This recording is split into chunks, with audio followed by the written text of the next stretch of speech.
They called her the monster of Silver Creek. For 12 years, Isolde lived behind heavy black lace, a ghost in her own life, convinced by everyone around her that the scars beneath her veil were too grotesque for human eyes. She was the pack's shame, destined to die alone. But fate has a wicked sense of humor, because the night the ruthless Alpha King, Kalen Blackwood, tore that veil from her face in front of the entire shifter elite, he didn't recoil in horror. He froze in absolute, earth-shattering shock. And what he saw started a war. The whispered name Isolde usually carried the same weight as a curse within the borders of the Silver Creek pack. She was 22 years old, yet few outside her immediate family knew the color of her eyes. They only knew the veil. It was thick, mourning black lace that draped from her hairline to her collarbone, obscuring everything. The story, peddled fiercely by her stepfather, Alpha Barton, and her cruel stepsister Miranda, was tragic and simple. A rogue attack when Isolde was 10 left her face profoundly mutilated. To spare the pack the discomfort of looking at her, and to spare Isolde the shame of their flinching, the veil was necessary. It was a mercy, Barton claimed. In reality, it was a prison. Isolde remembered the pain of the attack, the claws raking her face, the blood. But mostly, she remembered the years afterward. She remembered looking in the mirror at age 12, seeing angry red welts, and being told by Miranda, "You look like raw meat, Izzy. No wolf will ever mate with that." She believed them. The psychological conditioning was absolute. Over time, Isolde stopped looking in mirrors entirely. She accepted her role as the pack's pariah. She became the unseen hands that mended uniforms, the silent presence in the kitchens, and, ironically, the most gifted herbalist in the territory. Her hands, utterly unscarred and elegant, could stitch wounds that veteran healers gave up on. She poured her silenced voice into learning the old ways of healing, finding solace in the herbs that didn't judge her appearance. Life would have continued in this suffocating grey monotony if not for the mandatory summons to the winter solstice ball. It was hosted by the Blackwood Pack, the ruling entity over the entire Northern Territory. Their alpha, Kalen Blackwood, was a legend draped in shadows. They called him the King of Ash.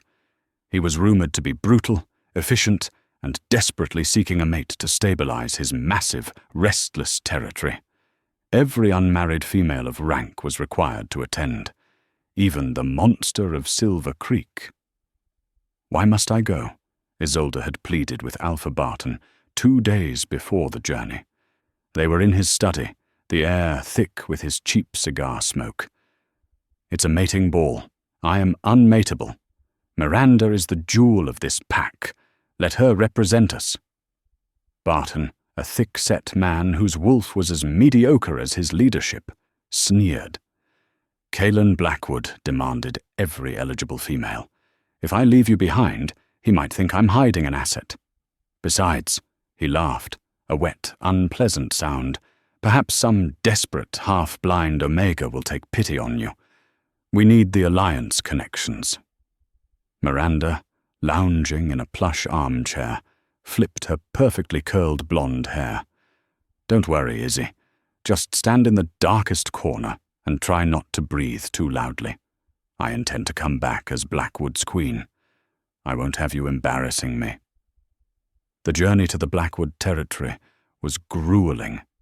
The air grew colder, sharper, smelling of ancient pine and deep snow. The Blackwood estate wasn't just a pack house. It was a sprawling stone fortress built into the side of a mountain, projecting raw, undeniable power.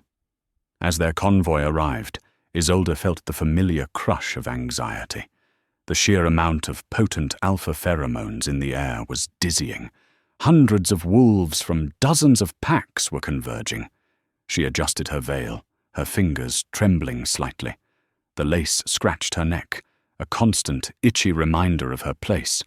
She was about to walk into a lion's den, wearing a target on her back, armed only with the conviction that she was hideous. She had no idea that her scent, a unique blend of winter jasmine and rain that she constantly masked with strong herbs, was already catching the wind, drifting toward the high towers where the king was watching. Calen Blackwood hated these events. He stood on the balcony of his private quarters, 4 stories above the churning courtyard.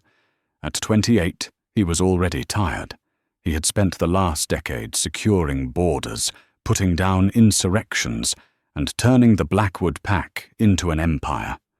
He was 6'5" of lethal muscle and strategic brilliance, yet his inner wolf was perpetually restless. He needed a mate, not for love. He deemed himself incapable of such soft emotions, but for politics. His beta, Tobias, a grounded man with infinite patience, had been nagging him for months. "The packs are getting twitchy, Calen," Tobias had said, reviewing the guest list. "They need to see stability. They need to see a queen standing next to you. Pick one of the strong ones. Miranda from Silver Creek is vapid, but her bloodline is decent. Or perhaps Lydia from the Riverstone pack." Calen growled low in his chest, watching the cars arrive below. "They all smell the same, Tobias. Ambition, cheap perfume, and desperation. I don't want a political prop. I need a partner who won't break the first time I have to make a hard decision." His eyes scanned the crowd below, his wolf vision sharpening. He saw the peacocks strutting, women in dresses that cost more than some packs earned in a year. And then his gaze snagged on something anomalous. Stepping out of a battered SUV from the Silver Creek convoy was a figure cloaked entirely in grey, her head shrouded in black lace. She moved differently than the others. There was no strut, no desperate casting about for attention. She moved with a quiet, fluid grace, like water flowing around obstacles. "Who is the shadow?" Calen asked, pointing. Tobias squinted. "Ah, that would be Alpha Barton's stepdaughter, Isolde. The Silver Creek pack calls her, well, they call her the Monster." Calen turned his head sharply. "Why?" "Rogue attack as a child. Apparently her face was destroyed. She's worn the veil since she was 10. No one's seen her without it. Barton only brought her because you mandated everyone attend." Calen felt a strange prickle along his spine.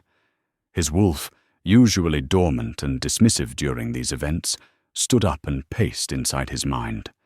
He focused his senses, trying to catch her scent over the cloying mix of hundreds of others. For a second, just a fraction of a second, the wind shifted and he caught it. It was faint, buried under the smell of dried sage and lavender she must use to mask herself. But beneath the herbs was something intoxicatingly pure. Jasmine. Clean, cold rain. It hit him like a physical blow, making his pupils dilate. "Interesting," Calen murmured. The scent wasn't just pleasant, it was compelling. It pulled at him, triggering possessive instincts he didn't know he possessed for a stranger. The ball began 2 hours later. The great hall of the Blackwood fortress was cavernous, lit by enormous iron chandeliers holding thousands of candles. The atmosphere was thick with tension and competition. Isolde stuck to Miranda's shadow as ordered, though Miranda did her best to pretend Isolde didn't exist. Miranda was resplendent in crimson silk, aggressively flirting with every high-ranking male, her eyes constantly darting toward the massive carved throne where Calen sat. Calen looked bored. He was an imposing figure on the dais, dressed in black formal wear that barely contained the sheer size of his shoulders. His eyes, the color of stormy seas, scanned the room with predatory indifference. Isolde felt the weight of his gaze sweep past her corner, and she shivered. Even from across the room, his power was suffocating. She felt small, ugly and terribly out of place. She tried to make herself smaller, pressing her back against a cold stone pillar near the buffet tables. Throughout the night, she heard the whispers as people recognized her pack affiliation. That's the one, the gargoyle under the veil. I heard her left eye is missing entirely. Barton must be humiliated having to trot her out.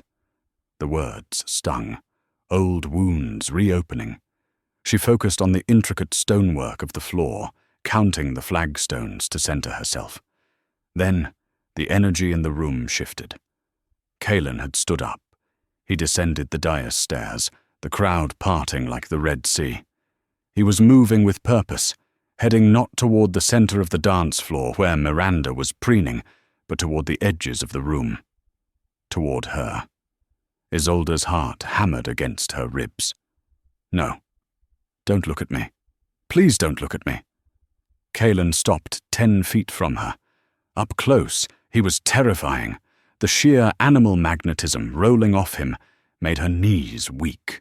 His storm-grey eyes were locked onto her veiled face with an intensity that burned. "You don't dance," he stated. His voice was a deep rumble that vibrated through the floorboards. Isolde curtsied clumsily, keeping her head down. "No, Alpha King. I am not fit for dancing." "Look at me when you speak." It wasn't a request. It was an alpha command, laced with power that forced her chin up against her will. Even through the thick lace, she could feel his eyes searching hers. "What is your name?" he demanded. "Isolde, Alpha. Why do you hide in the shadows, Isolde?" Before she could answer, Miranda appeared, inserting herself between them with a blinding, artificial smile. "Alpha Blackwood, you mustn't bother with my poor stepsister. She's terribly shy. And, well, her condition. It's best she stays out of sight. I'd be honored to have this dance, however." Kalen didn't even look at Miranda. His eyes remained fixed on the veiled figure. "I didn't ask you." He took another step toward Isolde, his nostrils flaring. He was smelling the sage, the lavender, and beneath it, that maddening trace of jasmine. His wolf was snarling now, demanding he uncover the source of that scent. "The veil," Kalen said, his voice tighter now. "Take it off." The entire ballroom went dead silent. The music stopped. Every eye turned toward the corner by the buffet. Isolde began to tremble violently. "Please, Alpha," she whispered, her voice cracking. "You don't want to see. It will only disgust you. Please let me remain hidden." "I will be the judge of what disgusts me," Kalen growled. He reached out a massive hand. "Remove it. Now." The silence in the great hall was agonizing. It felt as if 500 people were holding their breath simultaneously. Isolde felt tears welling up behind the scratchy lace. This was her nightmare. To be exposed, to see the pity and revulsion in the eyes of the most powerful wolf on the continent. Her hands shook so badly she couldn't raise them to the pins holding the veil in place. I can't," she choked out. Miranda let out a cruel little laugh. "Oh, for goddess' sake, Izzy, stop being dramatic. He wants to see the freak show. Show him." Miranda reached out to grab the veil herself, eager to humiliate her stepsister and regain Kalen's attention. A low, threatening snarl ripped from Kalen's chest, stopping Miranda cold. "Do not touch her." The power behind the snarl forced Miranda to take a stumble back, pale beneath her makeup. Kalen stepped into Isolde's personal space. The heat radiating from his body was immense. He was so close she could see the flecks of silver in his stormy eyes. He raised both hands slowly, telegraphing his movements so as not to frighten her further. "Then I will do it," he said, his voice surprisingly gentle now, though still laced with steel. Isolde squeezed her eyes shut beneath the veil. "It's over. He's going to banish me. He's going to be sick." Kaelin's large, warm fingers found the edges of the lace at her collarbone. He traced the fabric up to her temples, finding the hidden pins. He was methodical, almost reverent. One by one, he pulled the pins free. The lace loosened. With a slow, deliberate movement, the Alpha King lifted the heavy black veil up and over her head. Isolde kept her eyes squeezed tight, waiting for the gasp of horror, waiting for the flinch. But there was no sound. Kaelin stood frozen. The veil hung limp in his hand, forgotten.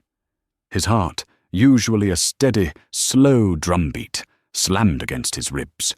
His wolf, which had been pacing with curiosity, suddenly threw its head back and howled in his mind. A singular word echoed in his consciousness, primal and undeniable. Mate. The woman standing before him was not a monster. Isolde opened her eyes slowly, forced by the silence to confront her judge. She looked up at him, blinking against the sudden brightness of the room. She saw Kaelin staring at her. His expression was not disgust. It was a shattered look of utter disbelief.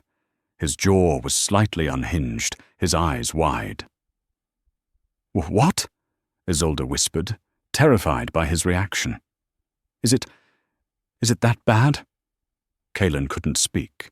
He was taking in the face that had been hidden for 12 years. Yes, there were scars. 3 thin, silvery lines ran from her left temple, across her cheekbone, ending near the corner of her mouth. They were faint, aged white by time, like delicate tracery on porcelain skin. But they didn't disfigure her. If anything, they drew attention to her stunning features. She had high, elegant cheekbones and full lips. Her skin, pale from years without sun, was flawless. But it was her eyes that captivated him. They were heterochromatic, one a deep forest green, the other a brilliant, shimmering violet. They were the most incredible eyes he had ever seen. She was breathtaking, a wild, untouched beauty that shamed every painted, preening woman in the room. "You." Kaelin's voice was rough, like grinding stones. He dropped the veil on the floor. He reached out, his thumb gently tracing the line of the scar on her cheek. Isolde flinched at the touch, not used to kindness. Kaelin's eyes narrowed furiously. "Who told you?" he demanded, his voice rising, booming through the silent hall. "Who told you that you were ugly?" Isolde was trembling, confused. He wasn't recoiling. He was furious on her behalf. "Everyone," she whispered. "My stepfather, Miranda, the whole pack." Kaelin slowly turned his head toward where Alpha Barton and Miranda were standing. The look on his face was murderous. It promised retribution of biblical proportions. Barton looked ready to faint. Miranda's mouth was agape, her jealousy warring with fear. Kaelin turned back to Isolde. The bond was snapping into place, forging a connection between their souls that was stronger than steel. He felt her years of loneliness, her deep-seated belief in her own worthlessness. It made his wolf roar with protective rage. He placed a massive hand on the nape of her neck, a possessive, claiming gesture that sent shockwaves through the room. "They lied!" Kaelin snarled, loud enough for the back rows to hear. "By the ancient laws, you are mine, and anyone who has ever harmed you will answer to the king." The aftermath of the unveiling was chaotic. Kaelin didn't allow Isolde to return to the Silver Creek quarters. He practically carried her, dazed and confused, up the grand staircase to the royal wing of the fortress, an area forbidden to outsiders. He deposited her in a sitting room larger than her entire childhood home. It was decorated in deep blues and silver, smells of cedar and rich leather. "Stay here," he commanded, his voice tight. "Tobias will bring you food. Do not open the door for anyone but me or him." He left before she could ask questions, locking the door from the outside. Isolde stood in the middle of the opulent room, her mind reeling. She raised a trembling hand to her face, touching the scars that had been exposed for the first time in a decade. She caught her reflection in a tall, gilt-edged mirror on the wall. She almost didn't recognize herself. The woman staring back looked frightened. Yes, but she wasn't a monster. The scars were there, but they were just lines.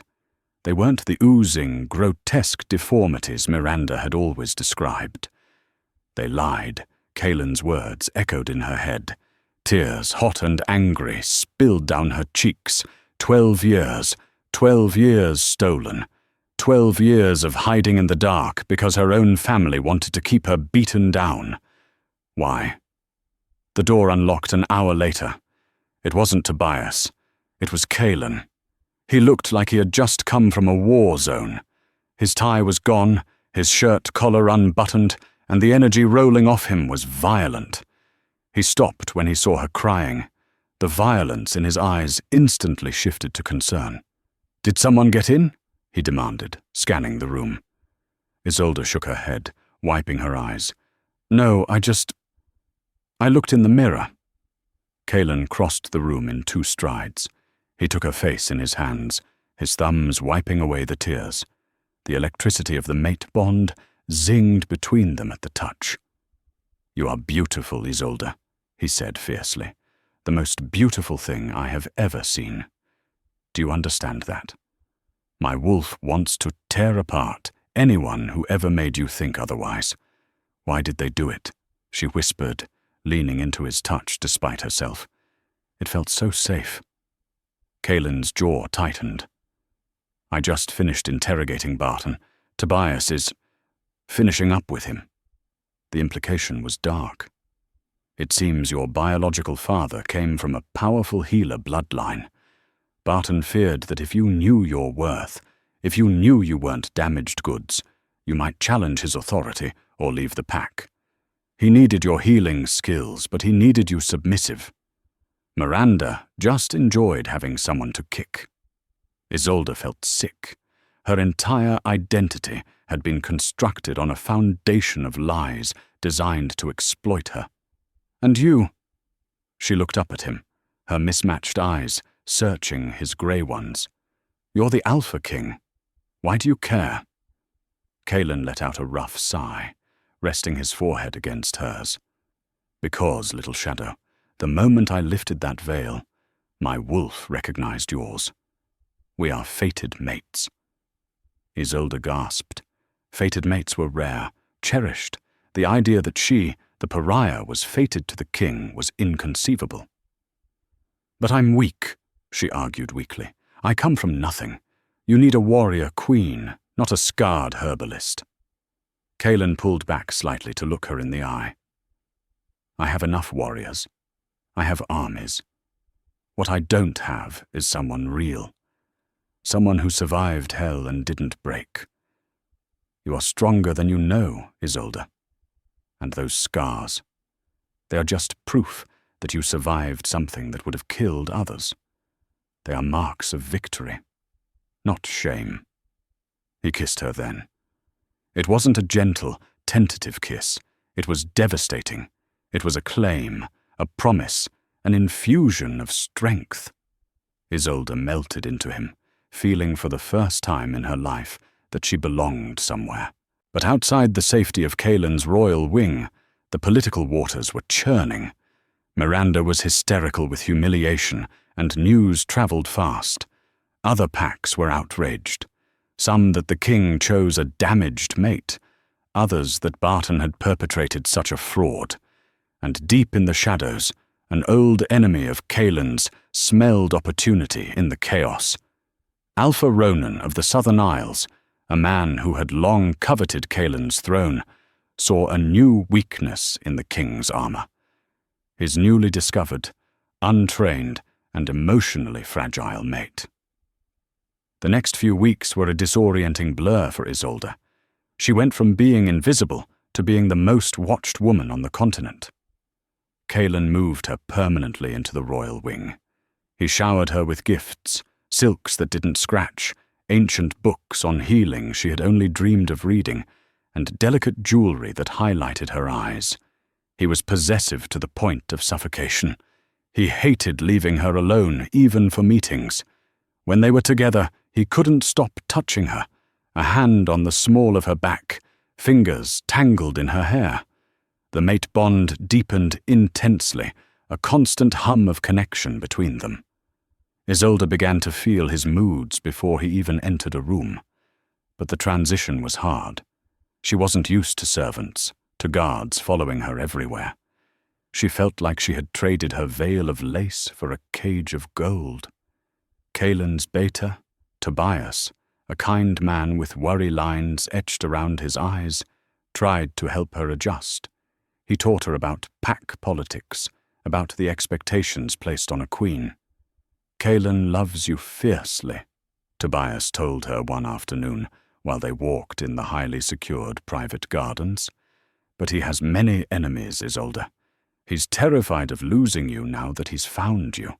His overprotectiveness, it's how he shows he cares." "I know," Isolde sighed, touching a blooming winter rose. "But I feel useless. I used to be the healer. Now I'm just the king's ornament. People still stare at the scars when Kaelin isn't looking." "Give them time to see what Kaelin sees," Tobias said gently. But time was running out. Miranda and Alpha Barton had been sent back to Silver Creek in disgrace, stripped of status and heavily fined. But their resentment festered. Miranda, in particular, was consumed by a venomous hatred. She had been promised the crown, and the monster had stolen it. Miranda made a call to Alpha Ronan. Ronan was a slighter man than Kaelin, but cunning like a viper. He agreed to meet Miranda in secret near the borderlands. "The king is distracted," Miranda hissed, shivering in the cold meeting spot. "He spends all his time coddling her. He's weak right now." Ronan smiled thinly. "And the girl? Is she powerful?" "She's pathetic," Miranda spat. "She knows herbs, that's it. She's frightened of her own shadow. If you take her, Kaelin will crumble. He'll do anything to get her back. You could demand half his territory in exchange for the freak." "Excellent," Ronan murmured. "The winter hunt is approaching. Kaelin always leads the ceremonial hunt. He will be separated from the fortress. That is when we strike." Back at the fortress, Isolde felt a growing sense of unease. The bond between her and Kaelin felt prickly, charged with his hidden anxieties. One night, he came to bed late, smelling of stress and cold air. He pulled her tightly against his chest.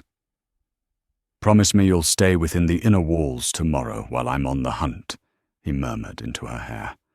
"I promise, Kaelin. Is something wrong?" "Just a bad feeling," he growled. "I hate leaving you." The next day, the fortress was quiet. Most of the guards had gone with Kaelin on the ceremonial hunt deep in the Blackwood forests. Isolde was in the library, reading an ancient text on antidotes, when the alarms blared. It wasn't an external attack. It was an inside job. A corrupted guard, paid off by Ronan's gold, disabled the security grid in the royal wing. Before Isolde could even comprehend what was happening, the library doors burst open. 3 large wolves, wearing Ronan's colors, stormed in. Isolde tried to run, but she was an herbalist, not a fighter. They were on her in seconds. A bag was thrown over her head, smelling of chloroform. The last thing she felt before darkness took her was the severing agony in her chest as the mate bond was forcibly stretched over distance. "Kaelin!" she screamed internally. Miles away in the forest, Kaelin dropped to his knees mid-stride, a roar of pure, agonizing fury ripping from his throat. He felt her terror, and then silence. Isolde woke up in a damp, freezing cellar. Her head throbbed, and her wrists were bound with silver chains that burned her skin, dampening her meager wolf abilities. She wasn't alone. Alpha Ronan sat on a wooden crate across from her, watching her with cold, calculating eyes. Miranda stood behind him, looking smug and vindictive. "So this is the face that launched 1,000 ships," Ronan sneered, leaning forward. He reached out and roughly grabbed her chin, tilting her face to inspect the scars. "Hardly worth the fuss, if you ask me. Kaelin must be desperate." Isolde jerked her face away, her heart pounding. "He will kill you for this." Ronan laughed. "That's the plan, my dear. He'll come charging in here, blind with rage, right into my trap. And while he's busy dying, I'll take his throne." Miranda stepped forward. "I told you she was nothing, Ronan. Look at her shivering." Miranda leaned down, whispering into Isolde's ear. "Did you really think you could be queen, Izzy? You're just bait." "Once Kaelin is dead," Ronan said, "I could do whatever I wanted with you. Maybe I'll find that old veil and staple it to your face." Isolde felt fear, yes, but beneath the fear, something else was stirring. A cold, hard anger. For 12 years she had let these people define her. No more. Kaelin had called her strong. He had said her scars were marks of victory. She closed her eyes, focusing inward, past the pain of the silver chains. She focused on the mate bond. It was faint, distant, but she could feel Kaelin at the other end, a swirling vortex of rage and panic. "I'm alive," she projected with all her mental strength. "Don't walk into a trap. Use your head, my king." She didn't know if he heard her. Ronan and Miranda left her alone in the dark, confident she was helpless. But they had made a critical error. They saw her only as a victim, forgetting what she was. A master herbalist. Isolde scooted toward the damp corner of the cellar. She had smelled it when she woke up. A faint, musty odor growing in the cracks of the stone foundation. Nightshade fungus. It grew in dark, damp places. Deadly if ingested in large quantities, but a potent paralytic in small doses. Ignoring the burn of the silver cuffs, she scraped her fingernails against the stone, gathering as much of the black mold as she could, hidden under her nails. Hours passed. The sound of fighting erupted outside the cellar. Howls, screams, the clash of metal. Kaelin had arrived. The cellar door burst open. It wasn't Kaelin. It was Ronan, looking flustered. "Grab her," he ordered a guard. "We need to move her to the upper level to draw him in." A guard hauled Isolde to her feet. They dragged her up a flight of stone stairs into a main hall of what looked like an abandoned hunting lodge. The scene was chaos. Kaelin's personal guard was clashing with Ronan's mercenaries, and in the center of it all was Kaelin. He was a blur of lethal motion in his human form, but fighting with the ferocity of his wolf. He was covered in blood, not his own. He saw Isolde being dragged by Ronan and the guard. His eyes were glowing a furious crimson. He roared, a sound that shook the foundations of the lodge, and charged toward them, cutting down 2 mercenaries in his path. "Stop!" Ronan yelled, pulling a silver dagger and holding it to Isolde's throat. "One more step, Blackwood, and I open her up." Kaelin skidded to a halt, his chest heaving. The sight of the blade against Isolde's scarred skin made him sick with terror. "Let her go, Ronan. This is between us." "Oh, it is," Ronan smirked. "Surrender, Kaelin. Kneel before your new king, and I might let her live as my servant."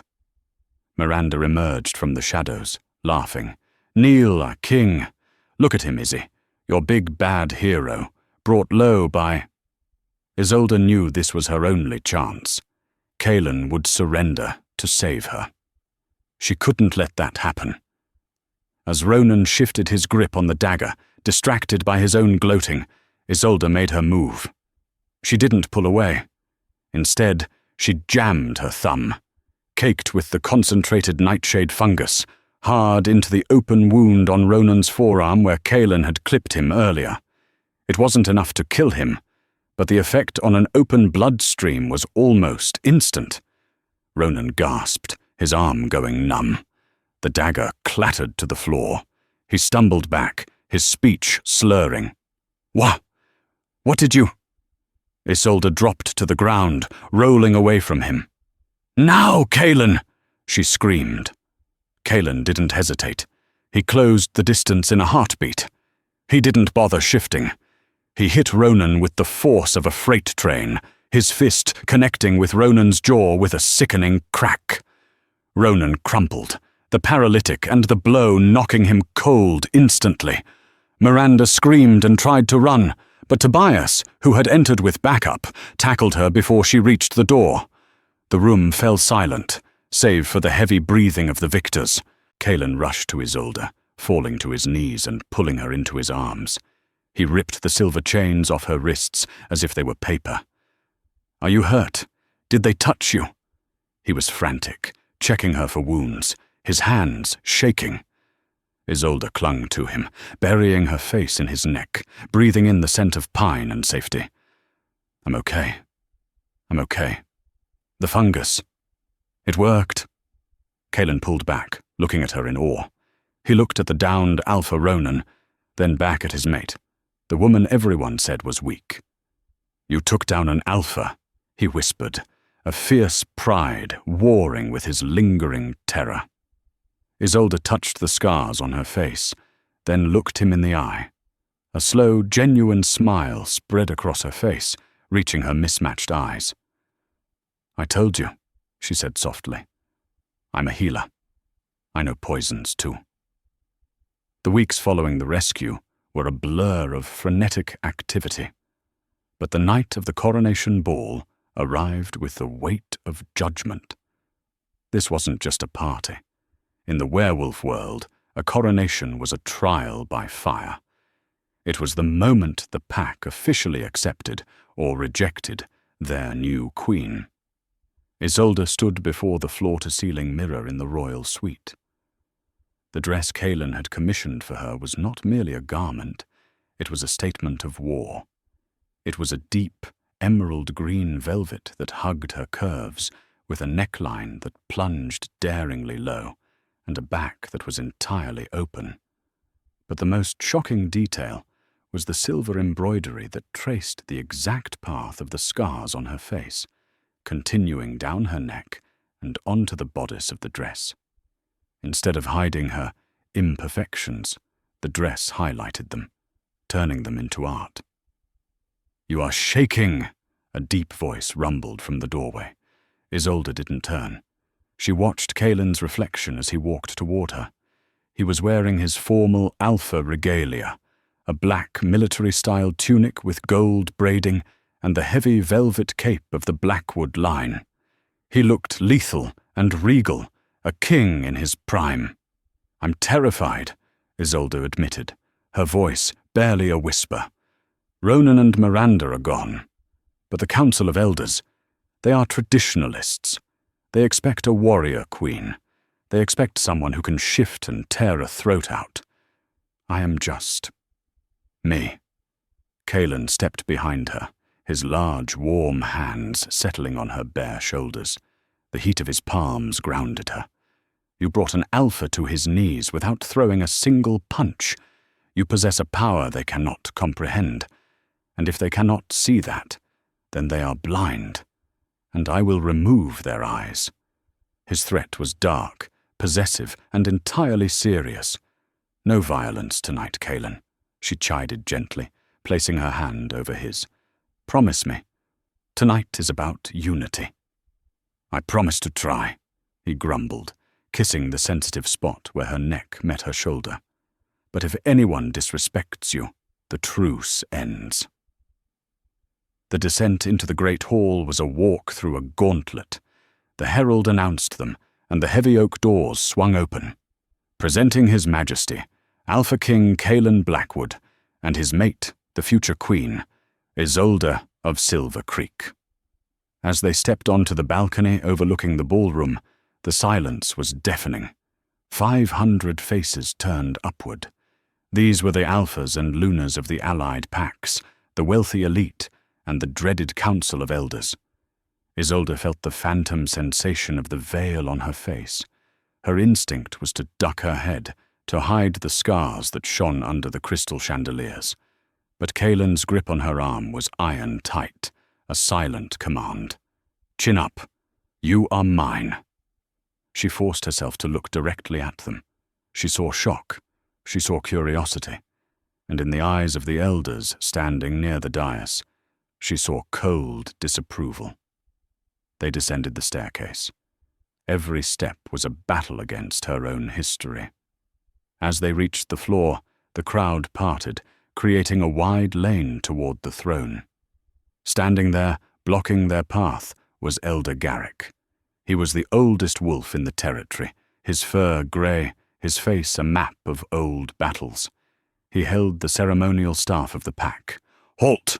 Garrick barked. His voice was like dry leaves crushing together. Kaelin stiffened, a low growl building in his chest. "Step aside, Garrick." "I cannot, my king," Garrick said, his eyes not on Kaelin, but boring into Isolde with intense scrutiny. "The law is clear. An alpha king must have a queen of equal standing, one who can defend the pack." He gestured to Isolde's face with a sneer. "This whelp is damaged. We have heard the stories. She is a cripple who hides in gardens. She carries the scent of a weak bloodline. She cannot lead the hunt. She cannot birth strong warriors. She is unfit." The insult hung in the air, toxic and heavy. The crowd gasped. Kaelin released Isolde's arm and took a step forward, his energy exploding outward. The air pressure in the room dropped. "You dare speak of my mate that way? I will rip your tongue from your head, old man." "Kaelin, no!" Isolde stepped in front of Kaelin, placing a hand on his chest. He was vibrating with rage, his eyes already bleeding into the crimson of his wolf. If he attacked an elder at his own coronation, it would signal tyranny. It would destabilize everything he had built. She turned to face Elder Garrick. She was half his size, wearing a ball gown, unarmed. He was a war veteran, holding a staff of office. "Elder Garrick," Isolde's voice trembled slightly, then firmed up. "You measure strength by how much blood a wolf can spill. That is the old way." "It is the only way," Garrick spat. "What can you do, girl? Can you fight? Can you kill?" "I can keep you alive," she said calmly. "Which is harder?" Garrick scoffed, turning to the crowd. "A nursemaid. We are wolves, not sheep. We need a—" His speech was cut short by a sudden, horrific sound.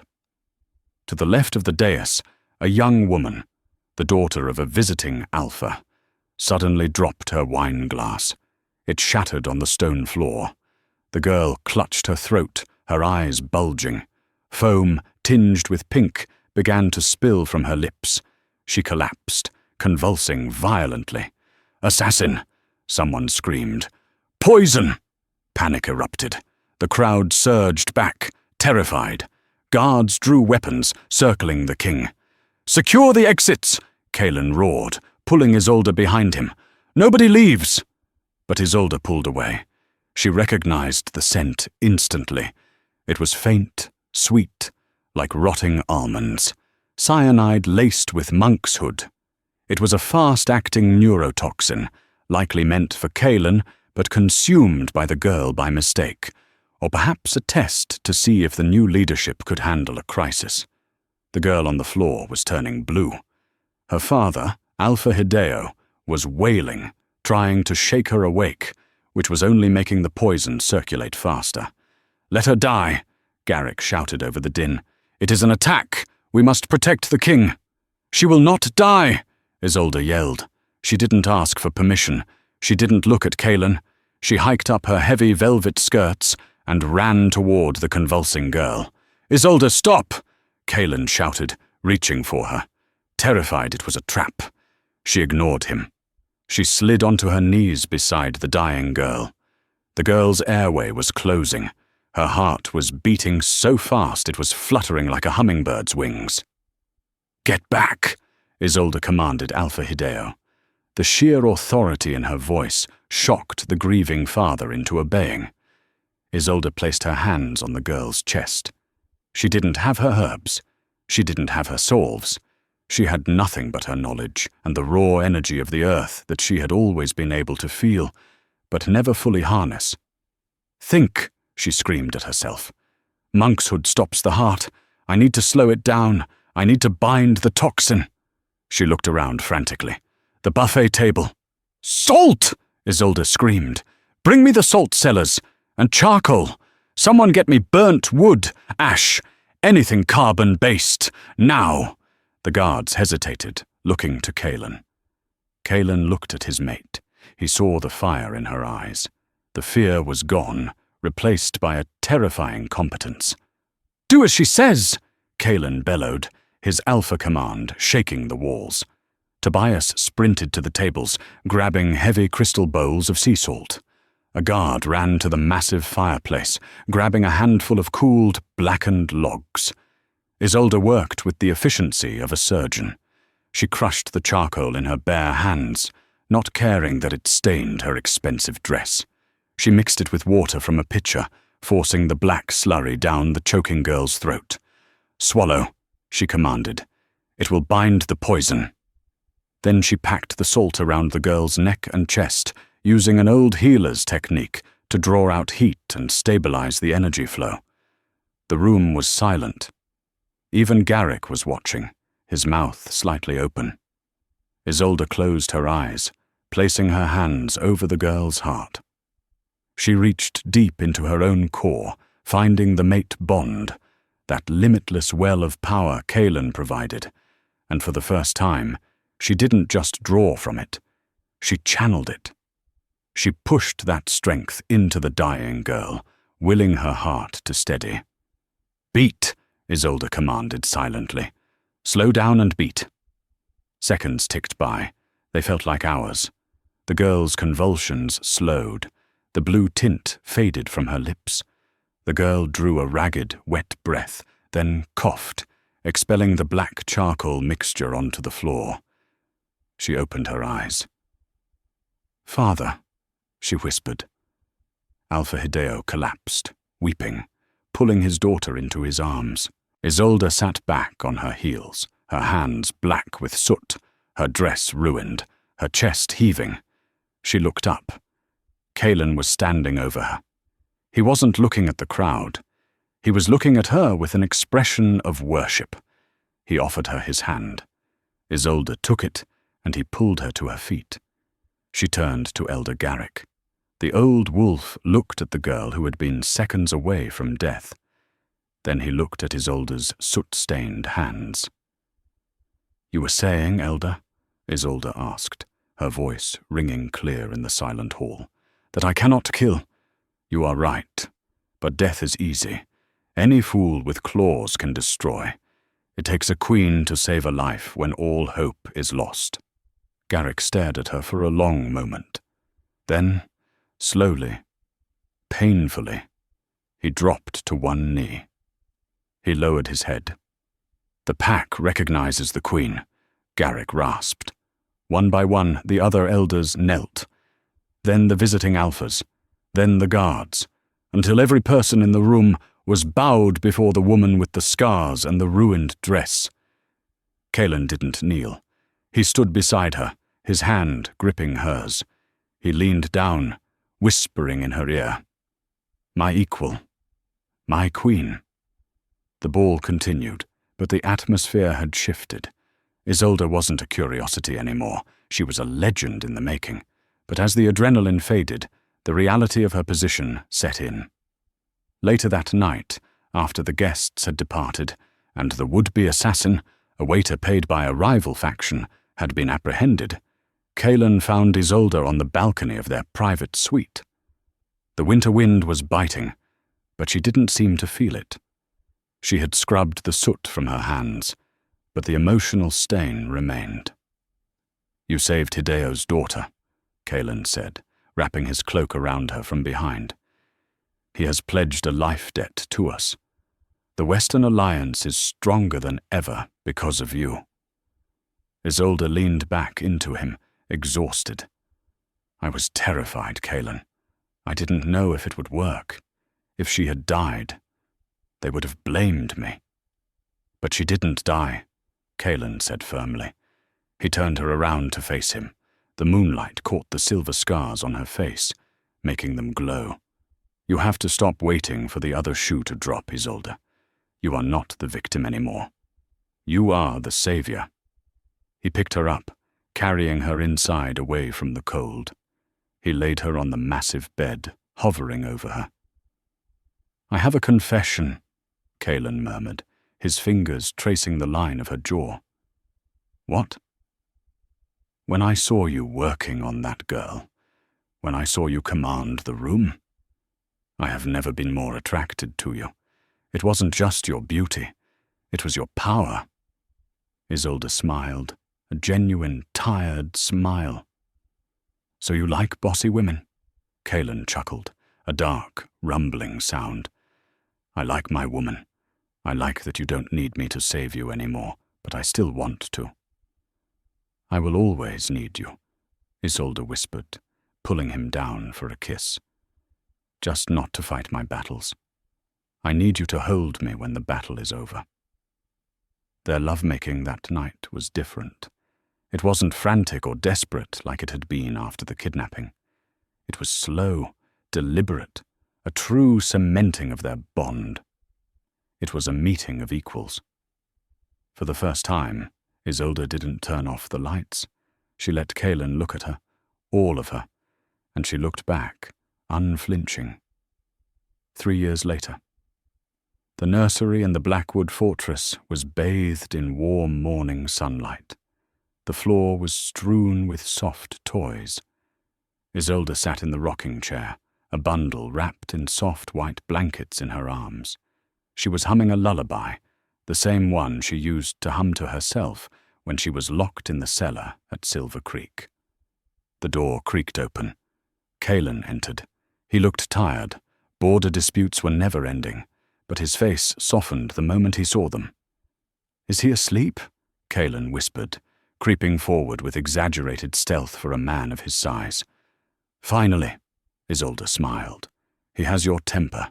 He refused to go down without a fight. Kaelin peered into the bundle. A tiny boy with tufts of black hair and striking green eyes stared back, fighting sleep. He's perfect, Kaelin said, touching the baby's cheek with a massive finger. He is, Isolde agreed. Kaelin sat on the arm of the chair, his arm going around Isolde's shoulders. There is news from Silver Creek. Isolde stiffened slightly. Oh? The pack has petitioned to be absorbed into Blackwood territory. After Barton and Miranda were removed, the pack fell into disarray. They are starving. They are begging for leadership. Isolde looked out the window. Silver Creek, the place of her torment, the place where everyone called her ugly. She could let them rot. She could deny the petition and let them scatter as rogues. It would be justice. But she looked down at her son. She looked at the ring on her finger. She felt the strength of the Alpha King beside her. Accept the petition, Isolde said softly. Kaelin looked surprised. Are you sure? After what they did to you? They stood by and watched you suffer for years. They did, Isolde nodded. But if we turn them away, the children of that pack will suffer just as I did, and I will not be responsible for creating more monsters. She looked up at Kaelin, her eyes flashing with that violet-green fire. However, I have conditions. I want the old pack house torn down. We will build a healing center in its place, a school, and I want to go there myself to oversee the transition. Kaelin smiled, pressing a kiss to her temple. Mercy and steel, you truly are the perfect queen. I learned from the best, she teased. Isolde looked back at the baby. Life had come full circle. She had been the discarded girl, the ugly thing hidden behind lace. Now, she was a mother, a healer, and a queen who held the fate of her former tormentors in her palm, and chose grace. She touched the scars on her face. They were still there, faint lines of history. But she didn't see them as ugly anymore. They were just the cracks where the light had finally managed to get in. "Come," Kalen said, standing up and offering his hand. "The pack is waiting for us." Isolde stood, holding her son, holding her husband's hand, and walked out of the nursery into the light, ready for whatever came next.